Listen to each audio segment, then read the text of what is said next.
Olá aos alunos do COUEM, o Congresso de Urgência e Emergência, que vocês estão organizando. Parabéns pela organização. A gente fica muito feliz que existem pessoas mais jovens preocupadas com a emergência, querendo aprender a emergência.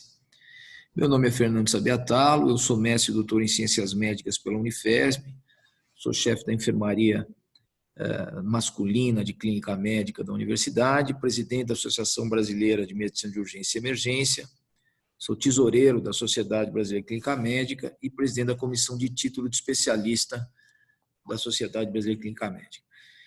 Nós vamos falar um pouquinho sobre reanimação cardiopulmonar. Eu tentei adaptar um pouco a aula ao público. Espero que vocês aproveitem a nossa conversa. Bem, em relação à reanimação, acho que vale a pena a gente falar um pouquinho de história. As primeiras tentativas de ventilação artificial, no sentido de tentar reanimar um paciente, são muito antigas. Nós temos as tentativas de Paracelsus com Foley já em 1530, depois, já no século XVIII, Tossac, que era um cirurgião, que tentou fazer uma espécie de uma reanimação em trabalhadores de minas de carvão, e Hogan Neilson já organizando e sistematizando mais e publicando a respeito as manobras de ventilação. Então, Tossac, como eu falei para vocês, ele descreve em 1732, era um cirurgião escocês, que escreve o seu atendimento a um paciente, a um trabalhador de minas de carvão. Aparentemente, ele descreve o que poderia ser uma parada respiratória com a sua tentativa de reanimação através de uma ventilação artificial improvisada e o sucesso da sua tentativa.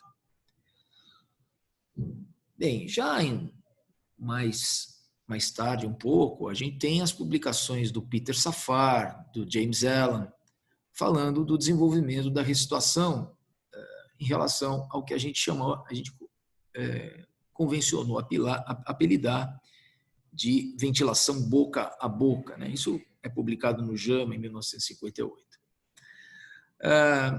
Um pouco antes, o Ivan McGill, ele propunha já formas de intubação orotraqueal, e o Art Brine, em 1982, ele desenvolve e populariza a utilização da máscara laríngea.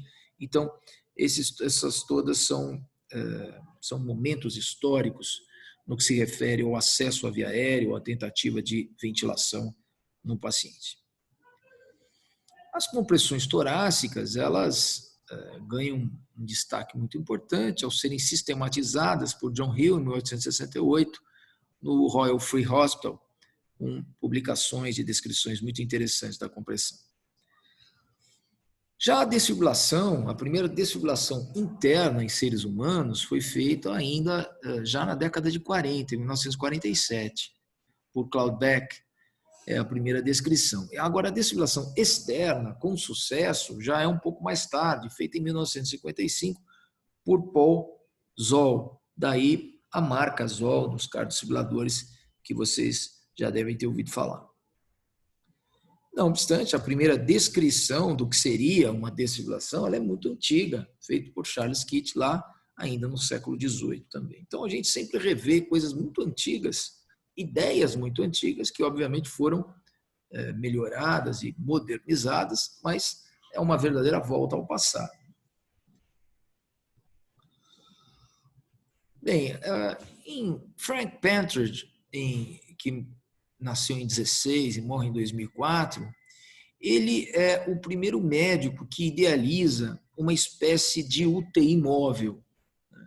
Quer dizer, uma espécie de busca ativa, digamos assim, chegar até a casa do paciente, chegar até o ambiente público para fazer um atendimento. Né? Então, o Mobile Intensive Care Unit, o que seria, obviamente, uma ambulância, o que seria o nosso SAMU, etc. Isso é idealizado já lá no final da década de 60 pelo Pentridge. E ele descreveu, então, a desfibrilação de 10 pacientes no ambiente extra-hospitalar, na modalidade de fibrilação ventricular, sendo que 5 desses pacientes sobreviveram. Então, um estudo realmente histórico, muito interessante, no final da década de 60, que é a desfibrilação na FV no ambiente hospitalar. Em tempos semelhantes, bem próximos, você começa, então, a verdadeira história do SAMU na cidade de Seattle, no finalzinho da década de 60, começo da década de 70, por Leonard Cobb, que faz um sistema de paramédicos, com treinamento de paramédicos e tal, seria o que a gente chama hoje do pré-hospitalar. E realmente o pré-hospitalar organizado começa em Seattle, em 70, com essa importante figura médica que é o Leonard Cobb. Claro que a gente depois volta para o passado, né? Você tem lá publicações do British Journal do século XIX, com ideias muito interessantes e muito semelhantes, né? Uma nova forma de ambulância para áreas rurais, hospitais e vilarejos. Isso foi proposto lá no século XIX, 1867, publicado, etc., o que é efetivamente, evidentemente, de forma mais rústica, adaptada àquela época, uma ambulância e um atendimento, de certa forma, pré-hospitalar. Bem, eu acho que isso é muito importante para vocês entenderem o que realmente faz diferença no que se refere ao suporte, no que se refere à reanimação cardiopulmonar. Isso aqui é uma tabela da razão de chances, é o odds ratio, para a sobrevivência, e até os pacientes efetivamente sobreviverem, aqui nós vamos chamar de sobrevida. Os pacientes que realmente tiveram alta hospitalar. E qual é a razão de chances desses pacientes em relação a determinados fatores? Então, você veja que, claro, a idade ela acabou sendo importante, né? Então, idades inferiores a 75 anos, comparadas a idades superiores a 75 anos, a razão de chance de sobrevida foi, evidentemente, maior para os pacientes menores de 75 anos. Então, sem dúvida nenhuma, é um fator importante. Aí depois tem alguns elos da cadeia, né, que a gente chama. Então, primeiro é o reconhecimento precoce, é evidente. Você precisa reconhecer precocemente a parada cardiorrespiratória, porque se você não reconhecer, você não consegue iniciar o procedimento. Isso é muito importante, né? Se a gente não treinar pessoas para isso, lembrar vocês, eu vou falar isso um pouco mais à frente, mas a maioria das paradas cardiorrespiratórias são em ambiente extra-hospitalar, né? Não são atendidas inicialmente por um médico. Então, treinar as pessoas é importante. E quando você consegue o acesso precoce por um voluntário, e esse voluntário é treinado, né? Quando ele chega rapidamente ao local, quando ele reconhece a parada, é claro que o paciente tem muito mais chance de sobrevida, né? Então, aqui um importantíssimo odds ratio de 4,4 em relação a essa possibilidade do acesso precoce por um indivíduo treinado, um voluntário treinado, que começaria, então, identificaria, chegaria rapidamente ao local, identifica e inicia o procedimento. O segundo elo da cadeia é justamente esse, depois do reconhecimento, o início precoce da RCP, né? Por essa pessoa que reconheceu, que nós vamos chamar aqui de um voluntário treinado. Então, um odds ratio semelhante, 3,7, em relação a situações que não são atendidas precocemente que não são iniciadas precocemente a RCP. O terceiro elo, muito importante, é a chamada desfibrilação precoce. Aqui, até nesse estudo especificamente, 2004, estão falando em um tempo inferior a 8 minutos, menor ou igual a 8 minutos, evidentemente que previamente houve a RCP, né? Então, o odds ratio também é importante, é de 3,4. Agora, quando você fala em ACLS, quer dizer, o quarto elo da cadeia, ele já não tem uma evidência importante, né? Por incrível que pareça. Então, é muito mais importante o antes do ACLS do que o próprio ACLS, né? Sob o ponto de vista de agora algum avanço, quer dizer, drogas, acesso à via aérea, etc. Isso não mostra grandes evidências de sobrevida, ou melhor, não mostra grandes odds ratio, razões de chance como fator para a sobrevida do paciente.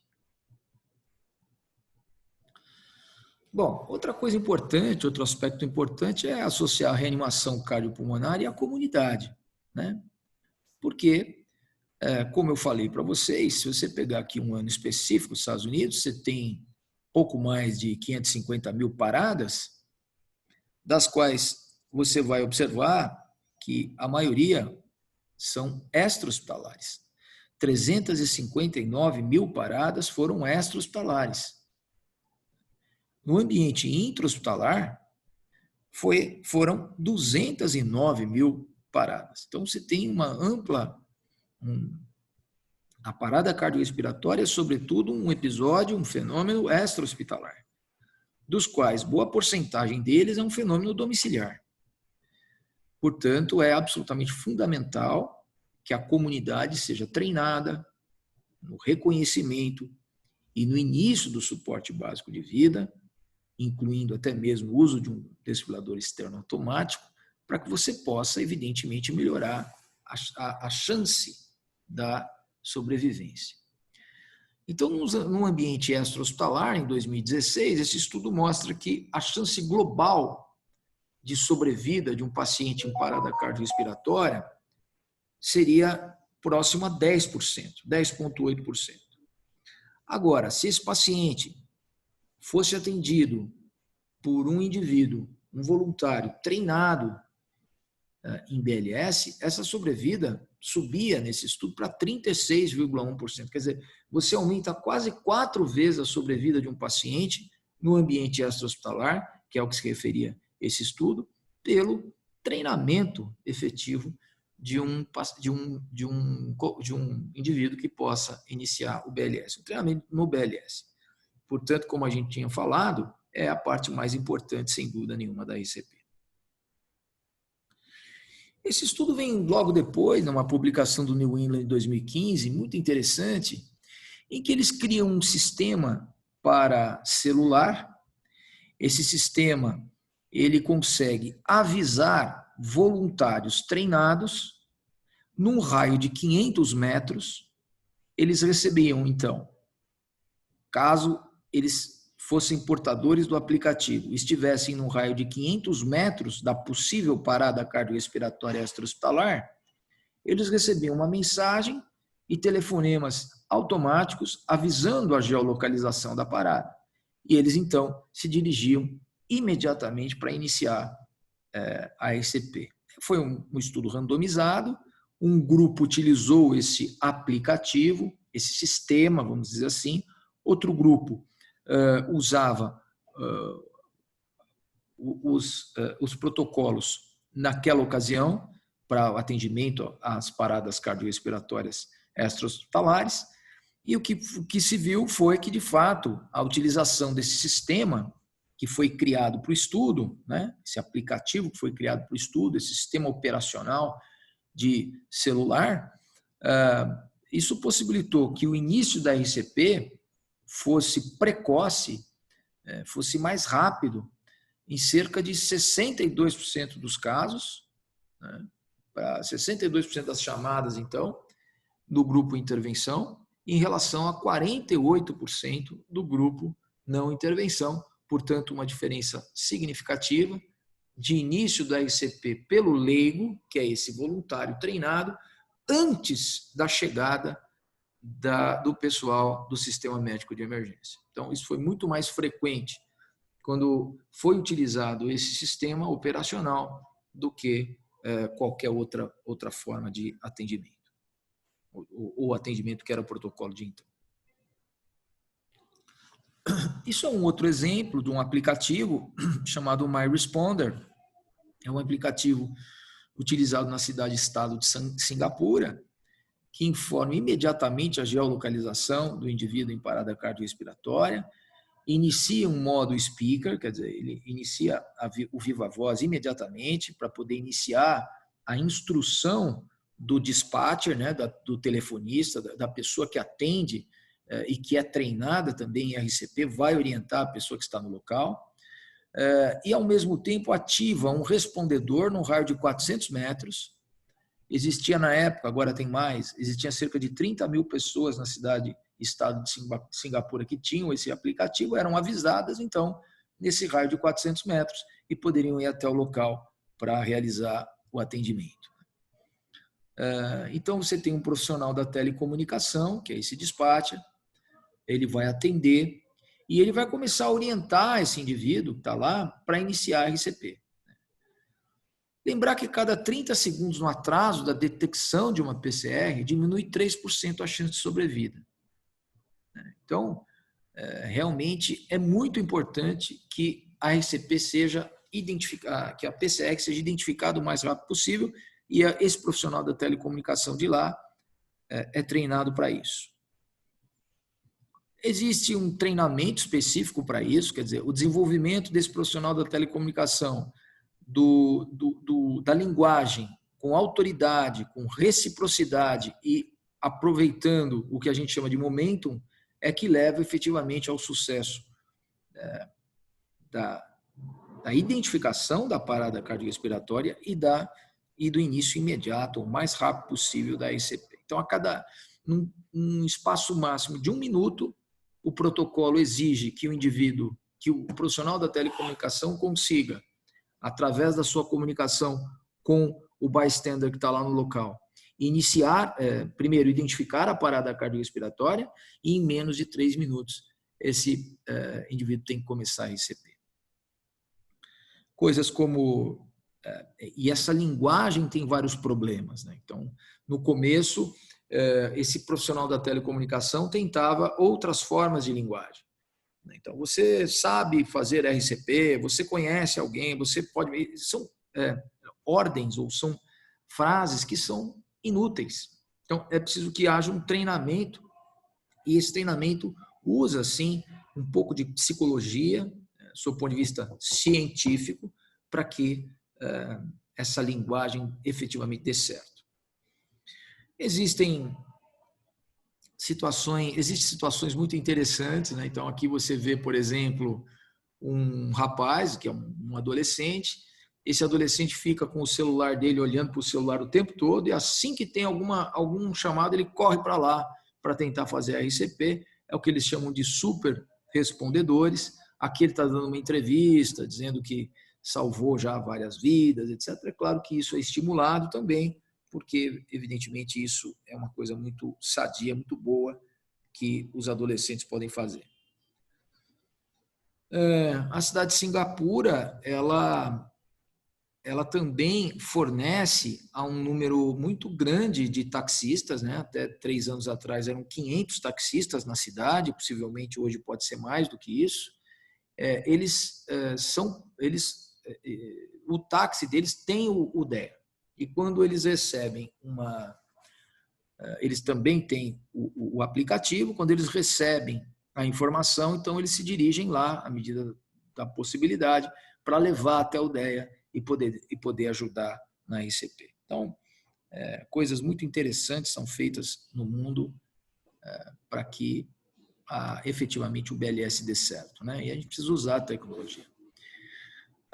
Aqui a ressuscitação cardiopulmonar também, usando o telefone celular, foi um fator independente para a melhora da sobrevida e melhora de desfechos, né, depois da parada cardiorrespiratória extra-hospitalar. Então, aqui mais um estudo sobre isso, que houve uma associação independente com aumento da sobrevida e melhora de desfecho funcional em PCRs extra-hospitalares com a utilização do telefone celular para se fazer o atendimento. Em geral, existe também uma associação entre RCP por leigos, quer dizer, o início da RCP e uma distribuição de faixa etária. Então, veja que crianças levam a uma tentativa mais precoce, talvez até mais desesperada, por um número maior de pessoas leigas, né? Quando você tem pessoas mais idosas, então de 0 a 12 anos, foi visto que 19% dos leigos iniciavam uma RCP, enquanto que pessoas acima dos 54 anos receberam RCP apenas em 9% dos casos.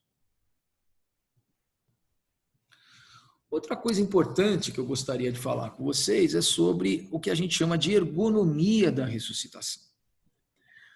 É claro que a parada cardiorrespiratória é um evento um tanto quanto caótico, inesperado, e se não houver muita organização, provavelmente o intra-parada será muito confuso e possivelmente causando danos ao paciente, né, com interrupções frequentes de compressão torácica, falta de equipamento, etc. Então, isso daqui é uma proposta muito interessante, feita, é um esquema de um local, né, de uma sala de parada, feita pelo Conselho Britânico de Ressuscitação, em que ele mostra que a localização de equipamentos do paciente e das pessoas organizadamente parece melhorar os desfechos da RCP.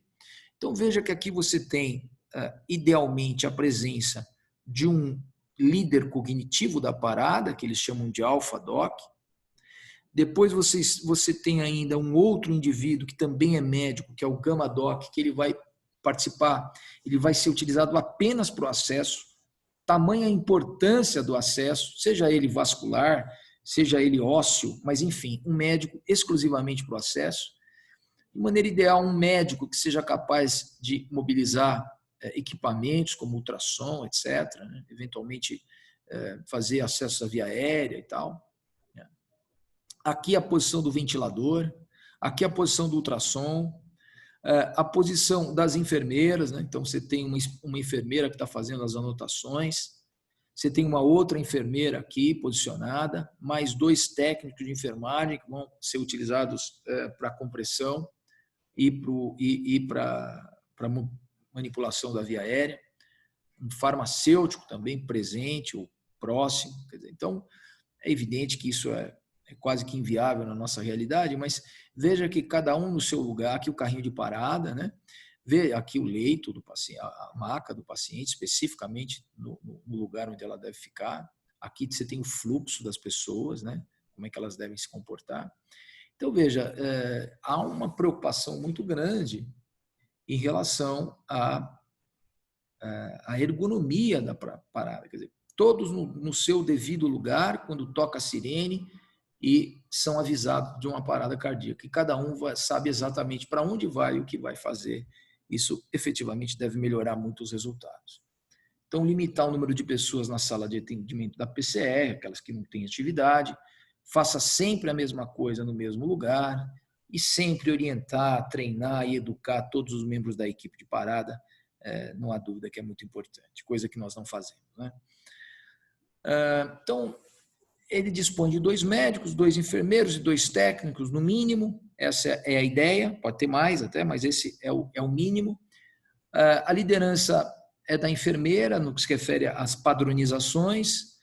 É muito importante minimizar as interrupções da parada cardiorrespiratória, desfibrilação precoce em ritmos chocáveis e realização e verificação de exames à beira do leito quando necessários. O médico alfa-doc, ele é o responsável pela intubação quando for necessário, ele é o líder cognitivo, ele toma decisões, ele se comunica com os médicos, ele se comunica eventualmente com famílias, etc. Um médico exclusivo para o acesso também, como eu falei para vocês, é a novidade, é o que eles propõem como ergonomia da parada. Sempre educar a equipe, a ideia é gerar pressão de perfusão coronariana, esse é o grande motivo da compressão. Se nós não gerarmos pressão de perfusão coronariana, nós não temos sobrevida. Então, o grande motivo para fazer compressão torácica é gerar pressão de perfusão coronariana. O diagnóstico PCR o mais rapidamente possível, sempre, o mais precoce possível, e a desfibrilação precoce quando o ritmo for chocável. Então, aqui o que eu falava para vocês, a pressão de perfusão coronariana, evidentemente, ela tem um certo nível com as compressões bem feitas, né, que é essa diferença aqui. Agora, quando a gente tem a interrupção, né, quando a gente pausa a RCP, isso cai praticamente a zero, e aí nós temos que, de novo, reiniciar várias compressões para que isso, de novo, identifique ou tenha como consequência uma pressão de perfusão. Lembrar que pressões de perfusão menor que 15 mil de Hg significam 0% de chance de recirculação espontânea. Então, a realização de compressões mal feitas realmente podem levar o paciente a ter uma chance próxima a 0% de sobrevida. Então, a compressão torácica, que é aquela que gera compressão, que gera pressão de perfusão, ela é extremamente importante. Nos ritmos chocáveis, o que ela significa? Ela significa, na verdade, uma perpetuação da fibrilação ventricular. É isso que se espera com uma compressão bem feita num ritmo chocável. Perpetuar a fibrilação ventricular para que o paciente possa ser desfibrilado. Então, minimizar as interrupções da compressão, eu acho que é um dos grandes recados dessa nossa conversa. Até nos mínimos detalhes. Então, você tem aqui um período, enquanto o equipamento analisa, enquanto ele carrega, para depois ele ficar pronto de chocar, você tem uma pausa peri-choque, né? Porque aqui ele começa a analisar. Aqui sim, nós não temos tecnologia para continuar fazendo compressão. Então, durante o período de análise, seja ele qual for, no intra-hospitalar ou no extra-hospitalar, né? Evidentemente que no extra-hospitalar é muito mais rápido, né? Porque a gente já identificou, analisando, nós mesmos analisamos, que a gente olhou no monitor, né? Então, é diferente da análise que é automática pelo desfibrilador externo. A gente olha no monitor, analisou, viu que é chocável. Ok, já carrega o equipamento. Aqui no desfibrilador externo automático, você vai colocar as pás e ele vai começar a analisar. Nesse momento, todo mundo se afasta. Agora, veja, esse aqui ó, é um período em que o equipamento vai carregar para dar o choque. Então, veja que aqui, ó, isso aqui representa a pressão de perfusão coronariana, que poderia ficar 0, mas não vai ficar 0, porque mesmo nesse curto período, nós vamos reiniciar a compressão para proporcionar alguma pressão de perfusão na coronariana. Quando o equipamento estiver pronto para chocar, evidentemente, nesse ponto, todo mundo vai afastar, o paciente vai ser chocado. Uma vez chocado o paciente, imediatamente depois, nós vamos iniciar a RCP. Então, esses são os intervalos de RCP dentro do desfibrilador externo automático, né? Quando a gente usa o desfibrilador externo automático. Outra coisa que pode ser perguntada é se a gente comparar os equipamentos de compressão torácica mecânico com a compressão manual, infelizmente nós não temos nesse momento evidência de que as compressões torácicas mecânicas são superiores às compressões torácicas manuais. Tá? Nós não temos essa evidência até esse momento. Existem outros estudos sendo realizados, mas até agora nenhum grande desfecho foi provado ser melhor utilizando compressão mecânica do que compressão manual. Outra coisa importante é a desfibrilação mecânica, né? Bom, ou melhor, a desfibrilação bifásica. Então, isso aqui é um exemplo de desfibrilação bifásica, né? Aqui, esse é um exemplo de desfibrilação, monofásica, né? Em que a corrente só tem a corrente que é ofertada pelo equipamento só tem uma direção. Aqui é a bifásica, em que na verdade você tem uma corrente elétrica que pode ser, que tem duas direções. Aqui você está vendo o esquema da pá, né? Então uma corrente elétrica para cá, uma corrente elétrica para cá.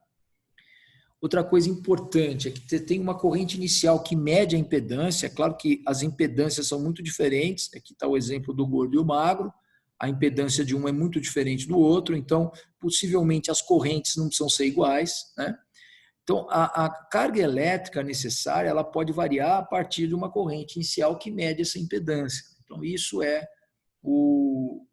a tecnologia de desfibrilação bifásica, que é muito importante. Outra coisa importante é em relação à fibrilação ventricular refratária. Muitas vezes você dá muitos choques e, infelizmente, o paciente não sai da fibrilação ventricular. Então, existem algumas novas propostas, não são tão novas assim, mas são propostas que estão sendo avaliadas, como, por exemplo, a utilização de mais de um desfibrilador para fazer o que eles chamam de dual sequential fibrillation, para ver se isso realmente aumenta a chance do paciente sair da fibrilação ventricular. Outra coisa importante é em relação ao diagnóstico.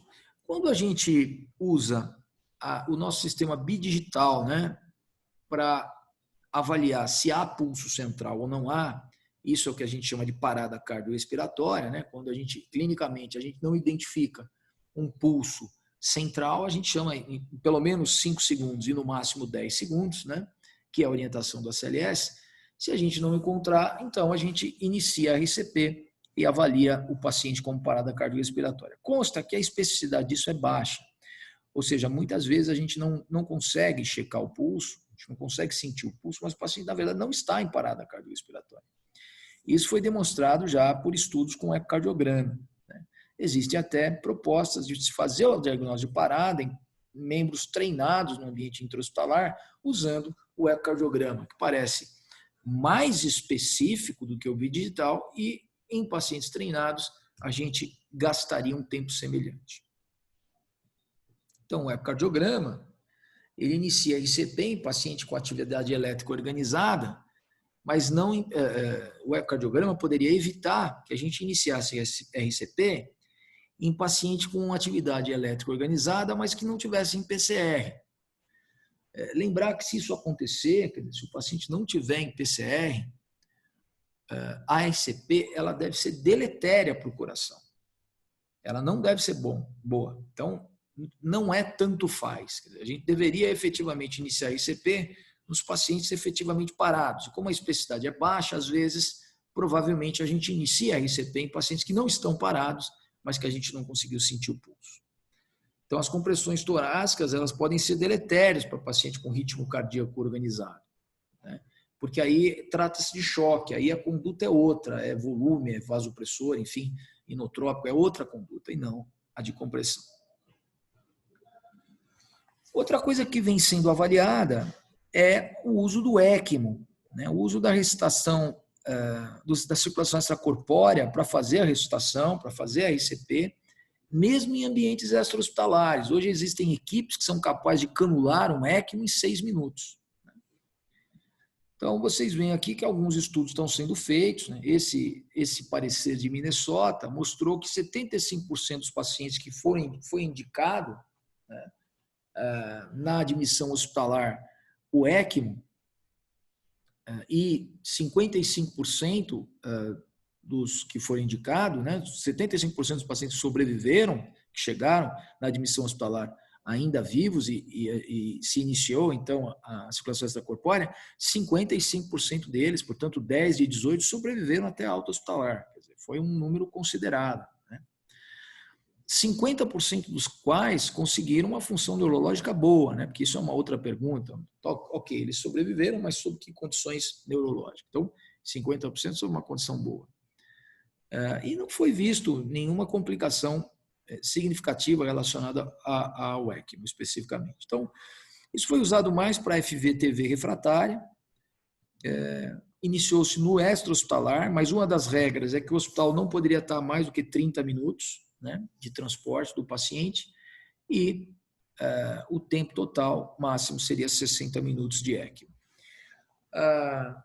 Os estudos mostraram para FV refratária, a gente tinha dados gerais de 3% de sobrevida. E com a utilização do ECMO, isso teria aumentado quase 10 vezes. Então, realmente, um grande sucesso no uso específico do ECMO para determinadas situações, particularmente para FV refratárias nos pacientes em parada.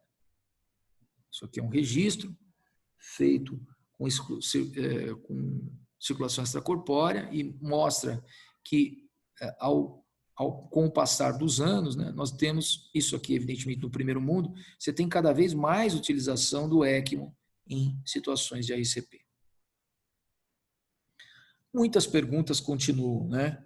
Então, quando utilizar? Só na FVTV? Qual é a idade que a gente poderia fazer o corte? PCR presenciada, né? Haveria algum sinal, entre aspas, sinal de vida ou não, em que isso poderia nortear a utilização do ECMO ou, não, ou a sua não utilização? Enfim, existem ainda muitas perguntas, né?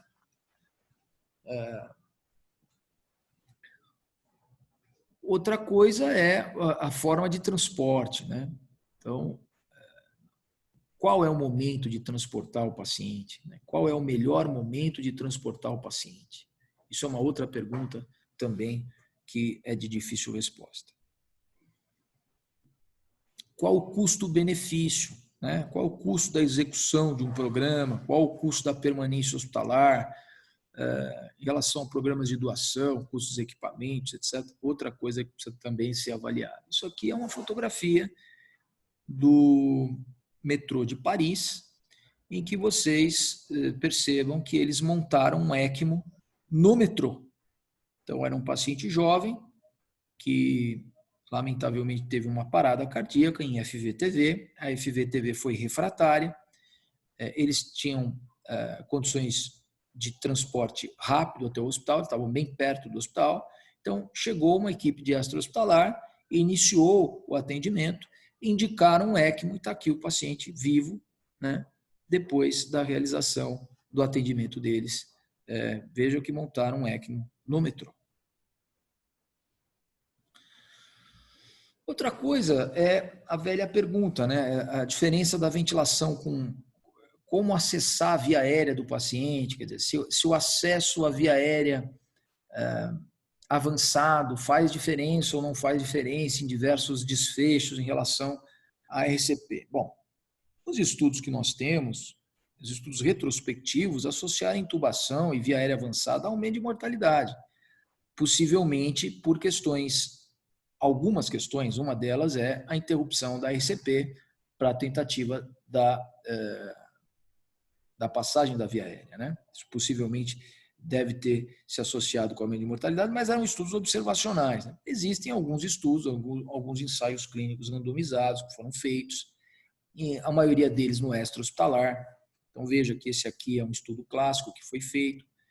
O efeito da ventilação com máscara, bolsa-máscara, versus intubação endotraqueal durante uma RCP, e os desfechos neurológicos depois do paciente, aqueles que sobreviveram, um ensaio clínico randomizado. Então, foram 2.043 pacientes, a avaliação, a tentativa foi de avaliação, foi um estudo de não inferioridade, que comparava a ventilação com máscara, com bolsa-máscara, e a intubação endotraqueal. O desfecho primário é a sobrevida com boa função neurológica em 28 dias. Isso foi feito no SAMU da Bélgica e no SAMU da França. Bom, resumindo para vocês, não houve grandes diferenças. Não houve a capacidade de demonstração no estudo de não inferioridade. Então, a intubação aumentou um pouquinho a recirculação espontânea, a intubação obteve menos broncoaspiração, menor índice de falha de ventilação. Por outro lado, a intubação não aumentou a fração de compressão torácica, por exemplo, que é o que a gente já imaginava. E a sobrevivência de 28 dias foi semelhante. Quer dizer que não houve grandes diferenças, na verdade, não houve diferença no estudo. Um outro estudo também feito no ambiente extra-hospitalar, ele fez uma comparação entre o tubo laríngeo e a intubação endotraqueal e sobrevivência em 72 horas, desculpe, né? Comparando a intubação com o tubo laríngeo. Quando eles compararam a intubação e o tubo laríngeo, também a sobrevida em 72 horas, e foi por intenção de tratar, isso é importante, porque houve crossover, né? Então o indivíduo começava na tentativa de intubar, não conseguia ir para o tubo laríngeo. Isso aconteceu muitas vezes. Mas, enfim, na avaliação de intenção de tratar, ou seja, a gente está avaliando efetivamente quem foi randomizado para um grupo ou para o outro, né? Você também não teve diferença estatisticamente significativa, não teve um p-valor que mostrasse aí a probabilidade de diferença.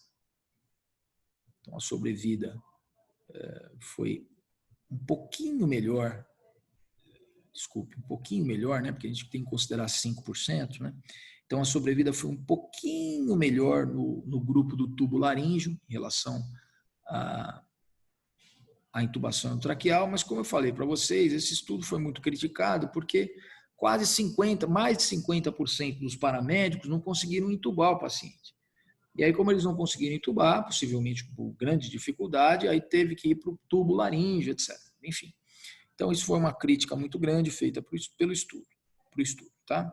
A recirculação espontânea foi um pouquinho melhor também para o tubo laríngeo, a sobrevida também um pouco melhor para o tubo laríngeo e, igualmente, a sobrevivência com boas condições neurológicas. Outros estudos muito semelhantes também foram feitos, comparando uma coisa com a outra. A maioria deles, a taxa de sobrevida foi muito semelhante entre um grupo e outro. Então, aqui tem um outro estudo sobre isso também. Vários estudos foram feitos, mas ainda a gente não tem efetivamente nenhuma evidência sobre